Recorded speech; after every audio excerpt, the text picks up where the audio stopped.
ఎంపీలతో నిర్వహించిన టెలికాన్ఫరెన్స్ లో చంద్రబాబు నేతలకు దిశానిర్దేశం చేశారు. అఖిలపక్షం భేటీలో చర్చ సారాంశాన్ని వివరించిన ఎంపీలు ఉండవల్లితో చర్చల సారాంశాన్ని ముఖ్యమంత్రి వివరించారు. జరిగిన అన్యాయాన్ని ఎందుకు చక్కదిద్దలేదని మోదీని నిలదీయాలని ఎంపీలకు సూచించారు.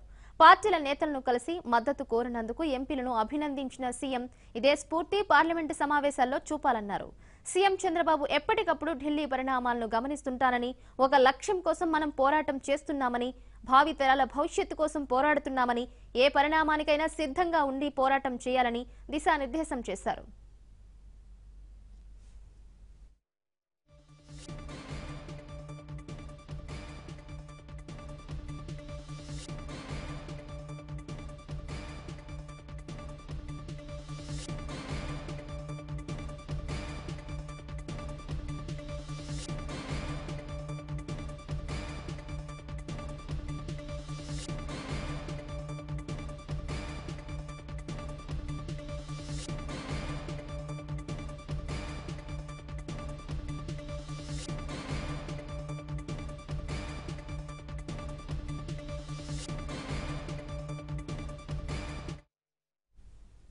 రాష్ట్ర ప్రయోజనాలపై రాజీ లేని పోరాటం చేయాలని, విభజన చట్టంలో అంశాల అమలుకు ఒత్తిడి చేయాలన్నారు.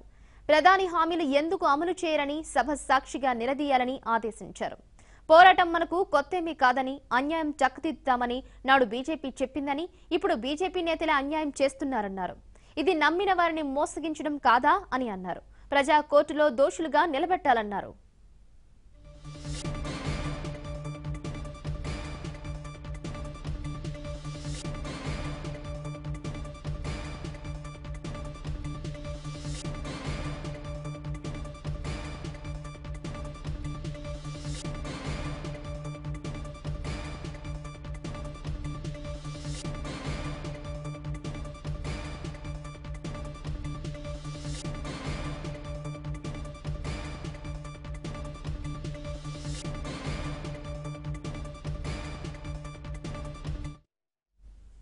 ఏ పార్టీలు మనకు మద్దతు ఇస్తాయో ప్రజలే చూస్తారని, పోరాటం సమయంలో వైసీపీ ఎంపీలు గోద వదిలేశారని, బయటకొచ్చి పోరాడుతున్నట్లు యాక్షన్ చేస్తున్నారని విమర్శించారు. వైసీపీ పాలాయన వాదానికి ఇదే నిదర్శనమన్నారు. వాళ్ల రాజీనామాలను ప్రజలు పట్టించుకోవడం లేదని, వైసీపీకి వాయిస్ లేకుండా పోయిందని, దిక్కుతోచని స్థితిలో పడిందన్నారు. వాళ్ల విశ్వసనీయత పోయిందని, మన విశ్వసనీయత దెబ్బతీయాలని చూస్తున్నారు. ప్రత్యర్థుల కుట్రల పట్ల అప్రమత్తంగా ఉండాలి.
సున్నా నుంచి 4 ఏళ్లలో ఈ స్థాయికి వచ్చాం.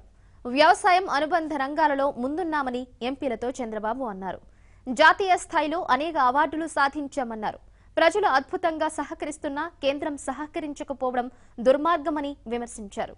చట్టంలో అంశాలు, హామీలు నెరవేర్చకపోవడం వల్ల రాజకీయ పార్టీలపై ప్రజల్లో విశ్వాసం కోల్పోయే ప్రమాదం ఏర్పడిందన్నారు. ప్రజాస్వామ్యంపై నమ్మకం కోల్పోయే ప్రమాదం వచ్చిందన్నారు. ఎంపీలు సమన్వయంతో పనిచేస్తూ వ్యూహాత్మకంగా వ్యవహరించాలని ఆదేశించారు. లాలూచి రాజకీయాలను ఎండగట్టాలన్నారు.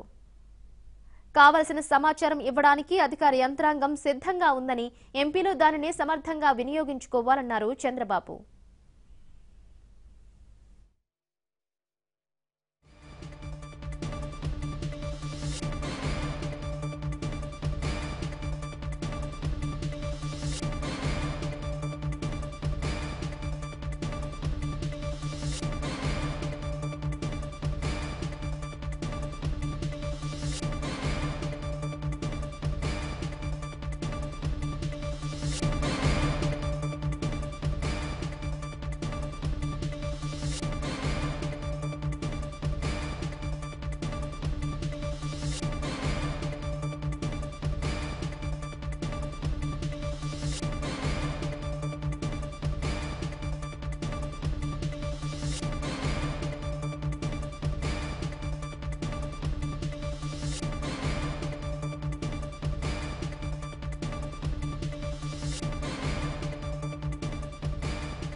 ఎంపీలతో నిర్వహించిన టెలికాన్ఫరెన్స్ లో చంద్రబాబు నేతలకు దిశానిర్దేశం చేశారు. అఖిలపక్షం భేటీలో చర్చ సారాంశాన్ని వివరించిన ఎంపీలు ఉండవల్లితో చర్చల సారాంశాన్ని ముఖ్యమంత్రికి వివరించారు. జరిగిన అన్యాయాన్ని ఎందుకు చక్కదిద్దలేదని మోదీని నిలదీయాలని ఎంపీలకు సూచించారు. పార్టీల నేతలను కలిసి మద్దతు కోరినందుకు ఎంపీలను అభినందించిన సీఎం ఇదే స్ఫూర్తి పార్లమెంటు సమావేశాల్లో చూపాలన్నారు. సీఎం చంద్రబాబు ఎప్పటికప్పుడు ఢిల్లీ పరిణామాలను గమనిస్తుంటారని, ఒక లక్ష్యం కోసం మనం పోరాటం చేస్తున్నామని, భావితరాల భవిష్యత్తు కోసం పోరాడుతున్నామని, ఏ పరిణామానికైనా సిద్ధంగా ఉండి పోరాటం చేయాలని దిశానిర్దేశం చేశారు.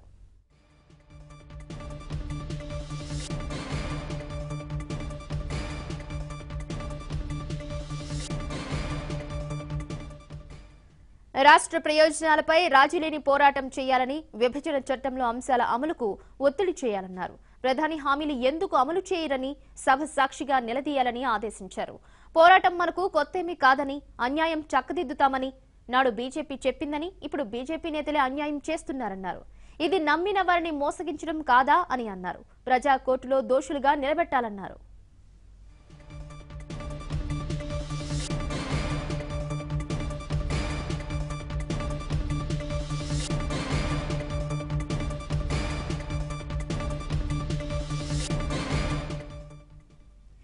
ఏ పార్టీలు మనకు మద్దతు ఇస్తాయో ప్రజలే చూస్తారని, పోరాటం సమయంలో వైసీపీ ఎంపీలు గోదా వదిలేశారని, బయటకొచ్చి పోరాడుతున్నట్లు యాక్షన్ చేస్తున్నారని విమర్శించారు. వైసీపీ పలాయన వాదానికి ఇదే నిదర్శనమన్నారు. వాళ్ల రాజకీయాలను ప్రజలు పట్టించుకోవడం లేదని, రాజీనామాలను కూడా పట్టించుకోవడం లేదని, వైసీపీకి వాయిస్ లేకుండా పోయిందని, దిక్కు తోచని స్థితిలో పడిందన్నారు. వాళ్ల విశ్వసనీయత పోయిందని, మన విశ్వసనీయత దెబ్బతీయాలని చూస్తున్నారన్నారు. ప్రత్యర్థుల కుట్రల పట్ల అప్రమత్తంగా ఉండాలన్నారు.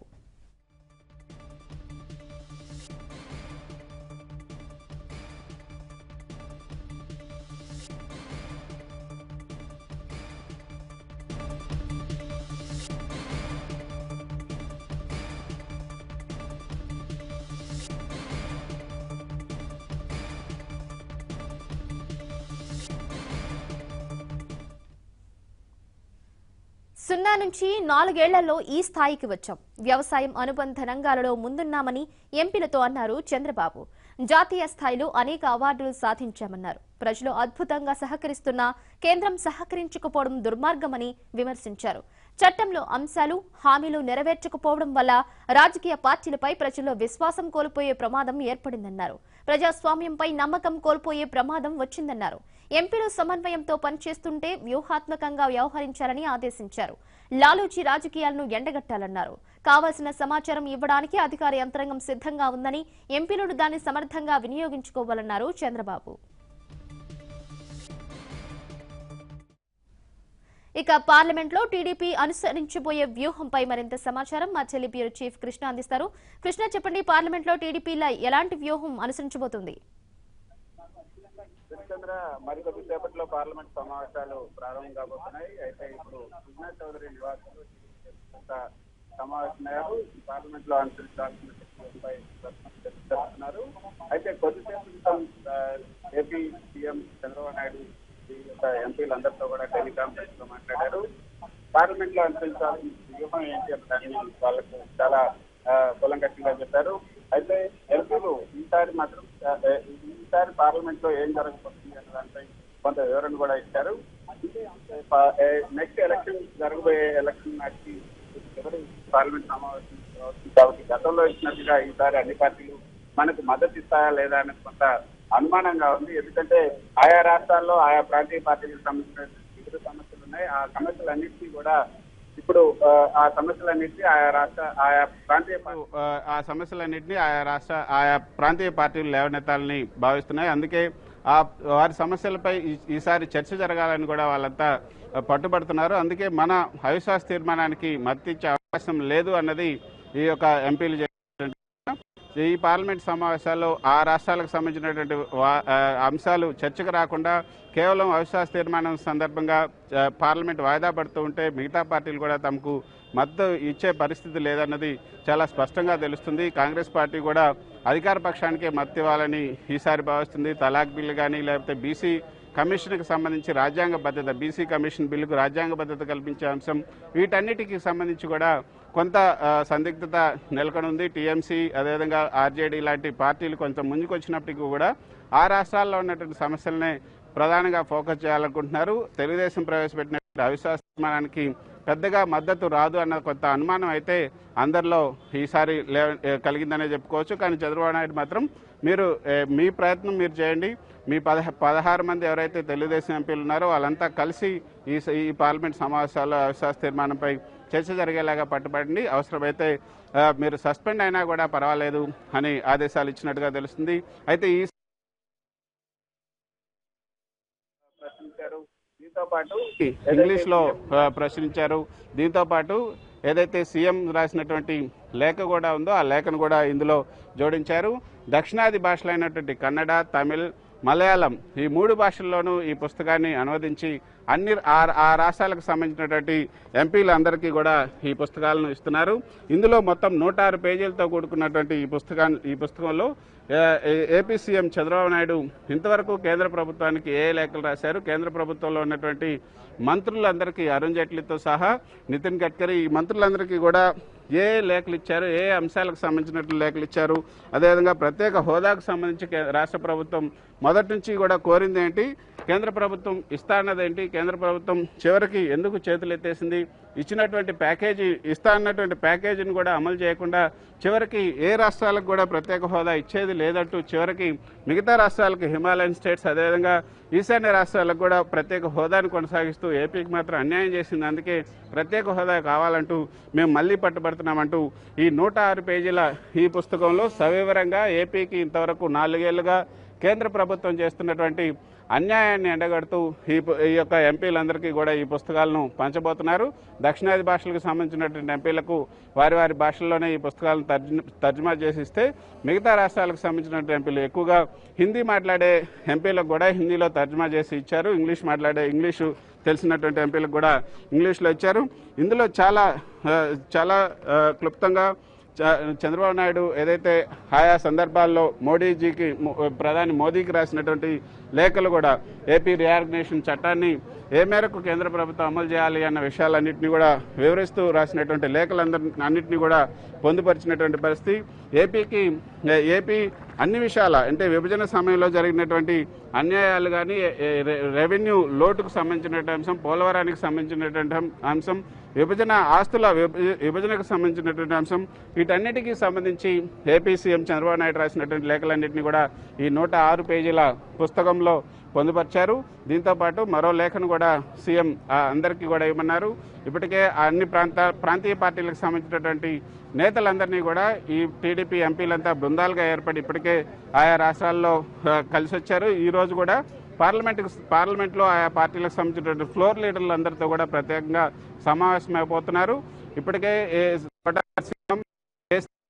కూడా అవిశ్వాస తీర్మానానికి సంబంధించినటువంటి నిజానికి అవిశ్వాస నోటీసులు ఉంటే ఇక ఆ నోటీసులను డిస్పోజ్ చేసిన తర్వాతనే మిగతా బిజినెస్ ను లోక్సభలో ప్రవేశపెట్టాలి. కానీ ఈసారి ఏం జరగబోతుంది, గత బడ్జెట్ సమావేశాలు, మలివిడత బడ్జెట్ సమావేశాలు మనం కనుక చూసుకుంటే మొత్తంగా కూడా వాషౌట్ అయినాయి. ఈ అవిశ్వాస తీర్మానం సందర్భంగా ఎవరు కూడా సహకరించినటువంటి పరిస్థితుల్లో అన్నాడీఎంకే అప్పుడు చూసుకుంటే కావేరీ సమస్య ప్రధానంగా కావేరీ బోర్డు వేయాలంటూ అన్నాడీఎంకే ఎంపీలంతా మొత్తం 37 మంది ఎంపీలు వెళ్ళకు వచ్చి అరవడంతో అసలు సభ జరగనటువంటి పరిస్థితి. కానీ ఈసారి కావేరీ బోర్డు వేయడంతో పాటు ఇప్పుడు వర్షాలు అక్కడ అధికంగా కురుస్తున్న నేపథ్యంలో కావేరీ జలాలు కూడా తెలంగాణకు వస్తున్నాయి, తమిళనాడుకు వస్తున్నాయి. అందుకే కావేరీ సమస్య అయితే తీరిపోయింది. కాబట్టి బుట్టా రేణుకా గారు వీళ్ళంతా కూడా ఈ సమావేశంలో పాల్గొన్నటువంటి పరిస్థితి నిన్న చూసాం. బుట్టా రేణుకా గారి పరిస్థితి మీద బుట్టా రేణుకా గారు నిన్న వైఎస్ఆర్సీపీకి సంబంధించినటువంటి ఎంపీలతో డిప్యూటీ చీఫ్ విప్గా ఆమెకు ఆహ్వానం పంపడంపై కూడా విజయసాయిరెడ్డి కొంత అభ్యంతరాన్ని వ్యక్తం చేసిన నేపథ్యంలో ఆమె ఉన్నటువంటి నేమ్ ప్లేట్ను కూడా తొలగించారు.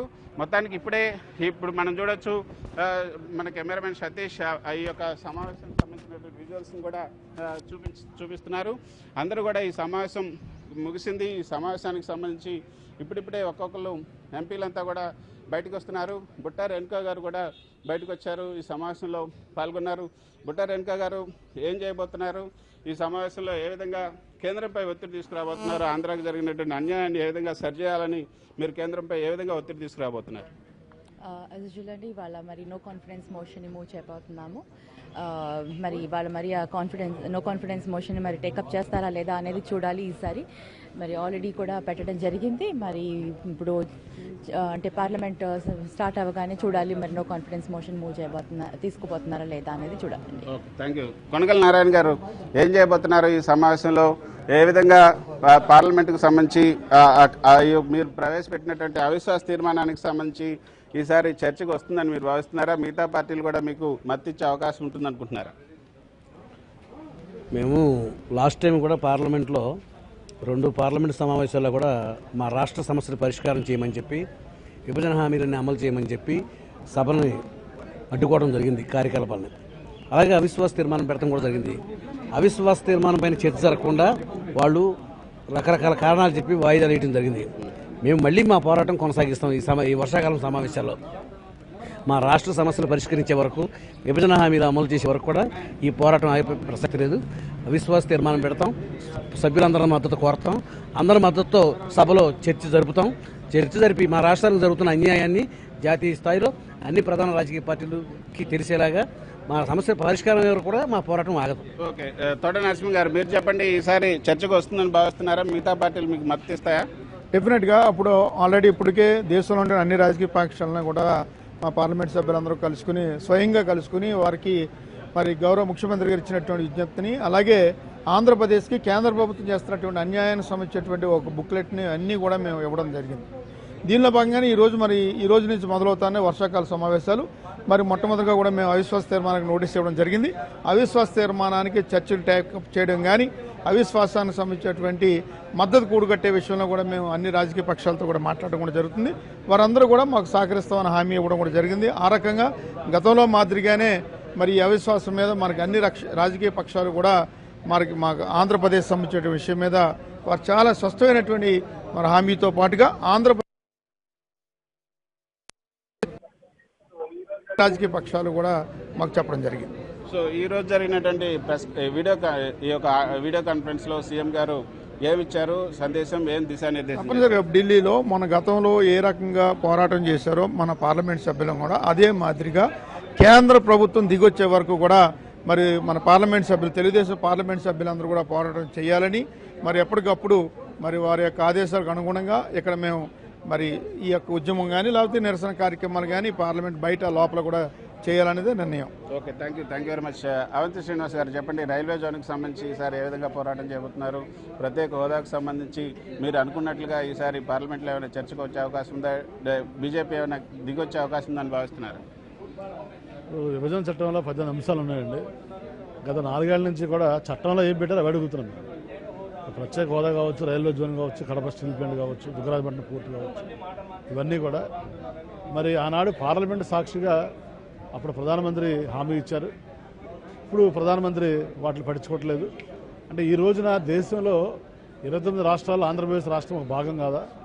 ఆంధ్రప్రదేశ్ రాష్ట్రం మీద ఆనాడు కక్ష కట్టి కాంగ్రెస్ పార్టీ విభజించారు, బీజేపీ వారు సపోర్ట్ చేశారు.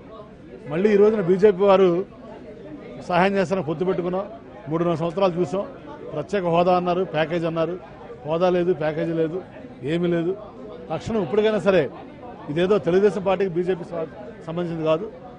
ఒక ఆంధ్రప్రదేశ్ రాష్ట్రం అనేది భారతదేశంలో భాగం, వేగంగా అభివృద్ధి చెందుతున్న రాష్ట్రం. తప్పనిసరిగా ఈ రోజున మరి రాష్ట్రానికి జరిగినటువంటి అన్యాయం పార్లమెంటు సాక్షిగా నిలదీయడం జరుగుతుంది. తప్పనిసరిగా మన రాష్ట్రానికి న్యాయం జరిగే వరకు కూడా పార్లమెంటు లోపల, పార్లమెంటు బయట కూడా మన నిరసన తెలియజేసి మాట్లాడడం జరుగుతుంది. Okay, thank you. TDP parliamentary నేత సుజనా చౌదరి గారు ఉన్నారు. సార్, సుజనా చౌదరి గారు, ఈ రోజు మీరు టెలికాన్ఫరెన్స్ లో సీఎం గారు ఏం దిశానిర్దేశం చేశారు? ఎవరికి చెప్పాలని చెప్పాలా? ఒక్క నిమిషం చెప్పండి సార్, టెలికాన్ఫరెన్స్ లో ఏం దిశానిర్దేశం చేశారు? సీఎం గారు టెలికాన్ఫరెన్స్ లో ఏం మాట్లాడారు? టెలికాన్ఫరెన్స్ లో ఆల్ అవుట్ వెళ్ళమన్నారు. డెఫినెట్ గా మన ఆంధ్రప్రదేశ్ డిమాండ్ ఏమున్నాయో అవన్నీ కూడా వాళ్ళు గవర్నమెంట్ నిర్వర్తించే వరకు కూడా నో కాన్ఫిడెన్స్ మోషన్ అన్ని పార్టీలతో కూడా మాట్లాడి అందరి సపోర్ట్ తీసుకొని పార్లమెంట్ డిజర్వ్ చేయడానికి మన ఉద్దేశం కాదు, మన డిమాండ్స్ని క్రిస్టల్ క్లియర్గా చెప్పమని చెప్పారు. అది కానీ మిగతా పార్టీలు మిగతా రాష్ట్రాలకు సంబంధించి చాలా అంశాలు ఉన్నాయి. ఆ అంశాలను కూడా ప్రస్తావన తీసుకురావాలి. ఈసారి పార్లమెంట్ సజావుగా జరిపేందుకు అందరూ కూడా సహకరించాలంటూ ఇటు కాంగ్రెస్ సంబంధించినటువంటి ఆజాద్ కానీ మిగతా వీళ్ళు కూడా చెప్తున్నారు. సో మీకు మిగతా పార్టీలు సహకరించే అవకాశం ఉంటుందంటున్నారు ఈసారి? మాకు కూడా పార్లమెంట్ సజావుగా నడవాలనే మా కోరిక కూడా. కానీ ఆంధ్రప్రదేశ్ సమస్యలు ముఖ్యం. ఫస్ట్ ఆంధ్రప్రదేశ్ సమస్యలను అడ్రస్ చేసుకుంటూ ఎలా కావాలో అలా చేయమని అడుగుతున్నాం. Thank you sir, thank you very much. ఇది ఎంపీలంతా కూడా ఈసారి ఖచ్చితంగా పార్లమెంట్లో ఏపీకి సంబంధించినటువంటి ఇష్యూస్ వస్తాయని చెప్తున్నారు. సీఎం రమేష్ గారు ఉన్నారు. సీఎం రమేష్ గారు ఏం చేయబోతున్నారు? ఈసారి ఏపీకి సంబంధించినటువంటి ఏపీకి జరిగినటువంటి అన్యాయంపై కేంద్రాన్ని ఏ విధంగా కిందకి తీసుకొస్తున్నారు? ఈసారి మోడీ ఏమైనా జోక్యం చేసుకునే అవకాశం ఉందని మీరు భావిస్తున్నారు? చూడాలి, ఎందుకంటే పోయిన సెషన్ అంతా కూడా వాషౌట్ చేశారు. కావాలనే మొత్తం అంతా కర్ణాటక ఎలక్షన్స్ ఉన్నాయి, అక్కడ ఎలక్షన్స్ ఉన్నాయని చెప్పేసి ఉద్దేశంతో ఇవి మాట్లాడితే మన బతుకు బండారం బయటపడుతుంది, వైసీపీ బీజేపీ కలిసిపోయింది అనే విషయం కూడా బయటకు వస్తుంది, ప్రజలు చూస్తున్నారనే విషయాన్ని వాళ్ళు దాటవేశారు. ఈసారి మాత్రం అన్ని పార్టీలు కూడా చాలా గట్టిగా ఉన్నాయి. ఏదో ఒకటి తేల్చండి, ఎన్ని రోజులు ఈ మాదిరి అవసరం జరగని కూడా చేస్తారు అని వాళ్ళ ఉద్దేశం చూస్తుంటే దీన్ని ఏదో విధంగా నీరుగార్చే విధంగా ఉంది. కానీ మనం ప్రజలకందరికీ తెలియజేశాం మనం ఏ విధంగా చేయాలనో, ఎన్ని రకాలుగా వాళ్ళ మీద పోరాటం చేయాలో అన్ని రకాలుగా అన్ని అవకాశాలను ఉపయోగిస్తాం. సో వైసీపీ ఎంపీలు రాజీనామా చేశారు, కానీ ఈ రోజు కూడా పార్లమెంట్కి వచ్చి మేము ధర్నా చేస్తామని చెప్పి ఇప్పుడు ప్రస్తుతం వాళ్ళంతా అక్కడ గాంధీ విగ్రహం ముందు ధర్నా చేస్తున్నటువంటి పరిస్థితి. దీనివల్ల ఏమైనా ఫలితం ఉంటుందంటున్నారు? అది ఒక సామెత ఉంది, మొగుడిని చంపి అదేదో పోతారన్నట్లు కదా. ఉండే పదవి పట్టుకుని లోపల పోరాటం చేయండి నాయన, వాళ్ళు ఏమైనా అవుతారు, ముందుగానే మనం మెంబర్లు తక్కువ ఉన్నామంటే వాళ్ళ మీద పోరాటం చేసేందుకు భయపడి వాళ్ళు చెప్పినట్టుగా రాజీనామాలు చేసి ఈరోజు బయటకు వచ్చినామంటే అది భర్త ఉన్న రోజులు భర్తను హింస పెట్టి భర్త చనిపోయినాక నా భర్త చనిపోయినాడని ఏడ్చినట్లుంది. అంటే ఇప్పుడు ఏ విధంగా మీరు ఏ వ్యూహంతో ముందుకెళ్ళబోతున్నారు? మిగతా పార్టీలన్నీ కూడా కలుపుకుంటున్నారా? అందరితో చర్చలు జరిపారా? మిగతా పార్టీల సభ్యులు ఇంకా ఎవరెవరిని కలిసే అవకాశం? మీరే చూశారు, భారతదేశంలో ఎన్ని పార్టీలు ఉన్నాయో అన్ని పార్టీలను కలిసాము. ఇంకా కొన్ని ఎవరైనా మిగిలినటువంటి కానీ వాళ్ళని కూడా కలుస్తాం. ఎంతమంది మద్దతు ఇస్తారో మనం చూద్దాం. పోయినసారి అయితే చాలామంది మనకు మద్దతు ఇచ్చారు. అవిశ్వాస తీర్మానంలో కూడా వాళ్ళ బీజేపీ ఎంపీలు బీజేపీ మినిస్టర్లే మా ప్రధానమంత్రి చేసింది బాగలేదు, మాకు చాలా నొప్పిగా ఉంది అంటున్నారు. అటువంటిప్పుడు అవిశ్వాస తీర్మానం ఏమవుతుందో కూడా చూద్దాం. ఎందుకంటే ప్రజాస్వామ్య పద్ధతులు ఎన్ని రకాలుగా ఉన్నాయో అన్ని రకాలుగా చేసి తీరుతాం. కానీ అవిశ్వాస తీర్మానం ఈసారి చర్చకు వచ్చే అవకాశం లేదు. ఒకవేళ టీడీపీ ఎంపీలు అవసరమైతే సస్పెండ్ కూడా చేసే అవకాశాలు ఉన్నట్లుగా బీజేపీ వర్గాల నుంచి వస్తున్నటువంటి సమాచారం. మమ్మల్ని సస్పెండ్ చేయని, కొట్టని, నరకని, సంపని మా పోరాటం అయితే ఆగదు. Okay, thank you very much CM Ramesh గారు. ఇది సిరిచంద్ర, అందరూ కూడా ఎంపీలంతా కూడా ఈసారి అవిశ్వాస తీర్మానంపై ఖచ్చితంగా చర్చకు వచ్చేలాగా కేంద్రంపై ఒత్తిడి తీసుకొస్తాం. అవిశ్వాస తీర్మానానికి సంబంధించిన నోటీసులను డిస్పోజ్ చేసిన తర్వాతనే మిగతా బిజినెస్ కూడా చేపట్టాల్సినట్టు ఒక రూల్ నడుచుకునే అవకాశం ఉంది స్పీకర్ అని కూడా మేము భావిస్తున్నామని చెప్తున్నారు. మరి ఏం జరగబోతుందో చూడాలి. మిగతా పార్టీలు ఏ మేరకు టీడీపీకి మద్దతిస్తాయో కూడా మనం చూడాల్సి ఉంటుంది. Okay, right, thank you so much Krishna. ఇప్పుడు ఒక చిన్న విరామం తీసుకుందాం. విరామం తర్వాత మరిన్ని వివరాలు.